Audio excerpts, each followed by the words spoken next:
Good evening. This is Mark Heilshorn. Welcome back to Reclaim the Spirit. I am a pastor and a theologian, and I create Reclaim the Spirit about 2 months ago when COVID-19 was kind of on the threshold of being quite a phenomenon here. I've been a pastor for 2 decades. Was out of the church for about 10 years, and now I'm kind of coming back into it because I sense there's a real need now in the virtual space for some practical approaches to themes that we all have an investment and interest in. Some good meditation experiences and prayer experiences. Independent of what I'm doing right now, though, I wanted to say that because what I want to do right now is tell you about the fruits of the Spirit. And you can find this prominently in the New Testament, found in the Book of Galatians, 5th chapter, 22nd verse. And what are the fruits of the Spirit? And the fruits of the Spirit are love, joy, um, peace, patience, kindness, gentleness, forgiveness, um, self control, and goodness, not necessarily in that order. And what I wanted to try to tackle tonight is this concept of love, because it all begins with love, right? It really does, and it's hard. It's a hard subject, especially in acrimonious times like now, where we're dealing with COVID-19, and the political spectrum is just bonkers, and people are pretty upset right now. There's a lot of anger and a lot of resentment, and those are the opposite of the fruits of the spirit. The opposites are envy, of course, and greed, bitterness, anger, resentment. I mean, these are things that kind of make us crazy and make us wrathful and anything but loving. And let's face it, we've been angry at a lot of things.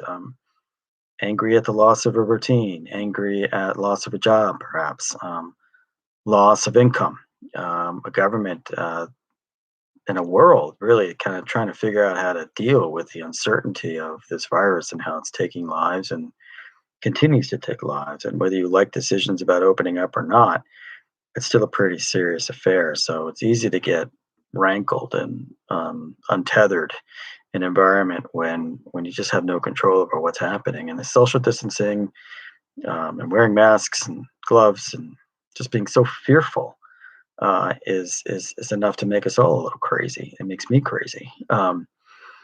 So I want to invite you to recognize that we are kind of stepping into the cauldron of some flames here, and reclaim the spirit has all been about dissolving the fear. So I want to quench the fire and the fear with this understanding of love, because there's really this great chance and this great opportunity. Although I'm starting to not use that word opportunity because it's sounding opportunistic, right? Um, we have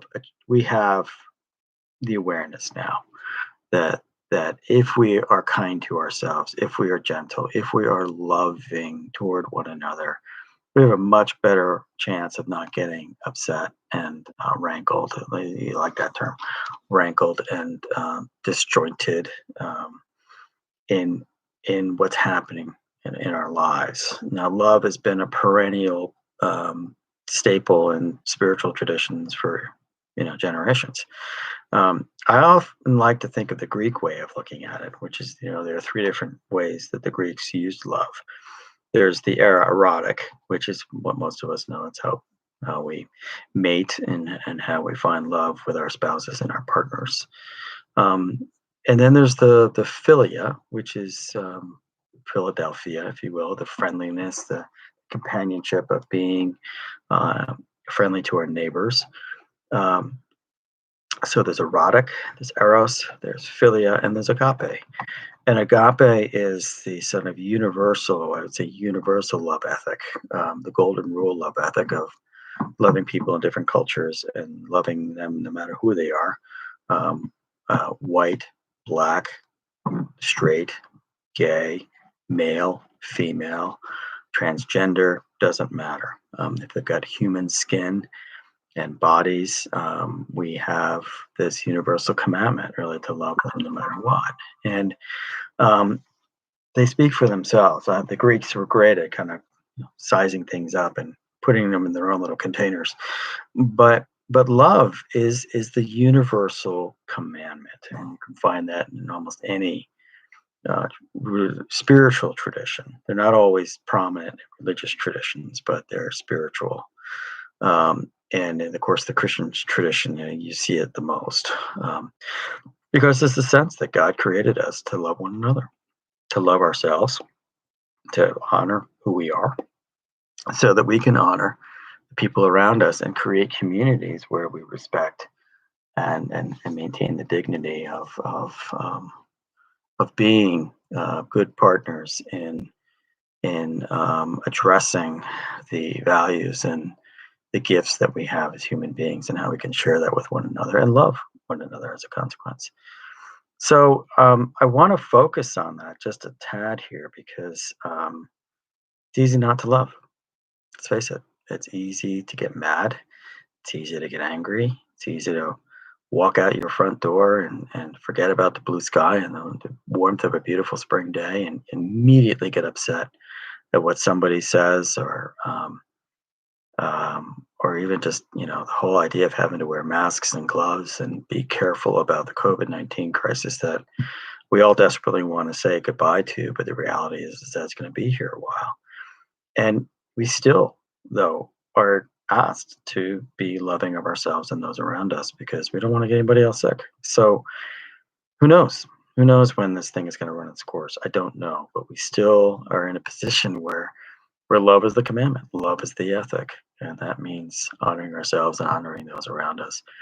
And whether it's your children that you're loving, or your spouse, or your friends, or really just the world at large. I mean, sharing the love that we have for the humanity that we are is a huge part of what we're experiencing right now. And I have to say this: it will quench um, the fire of anger, if we can really hold on to what it means to recognize that everybody's in this together. Everybody's trying to figure it out. Yes, it's uncertain, and yes, we're not happy about it, but what else do we have, really, except for being able to sit here and say, "Thank God. God, be part of my life. God, help me be loving instead of rageful and vengeful, and attack and shame one another in the process." I mean, we're just watching this all over the media right now. It's ridiculous. Um, but this can make a difference, and so I would invite you to think about more loving thoughts that you can have with your life and your prayer life and your meditation. Because the calmer we are, the more patient we are, these are some of the other fruits of the Spirit, the more loving we can be, the better we're going to end up being, coming out of this whole thing. So thanks very much for tuning in. Love you all very much. You can find me on Reclaim the Spirit, or you can find me on Mark Heilshorn, which is on my Facebook pages. And yeah, so I invite you to be thoughtful today. Thanks for sharing. Thanks for being here. Thanks for watching. Come back. Thanks. Bye.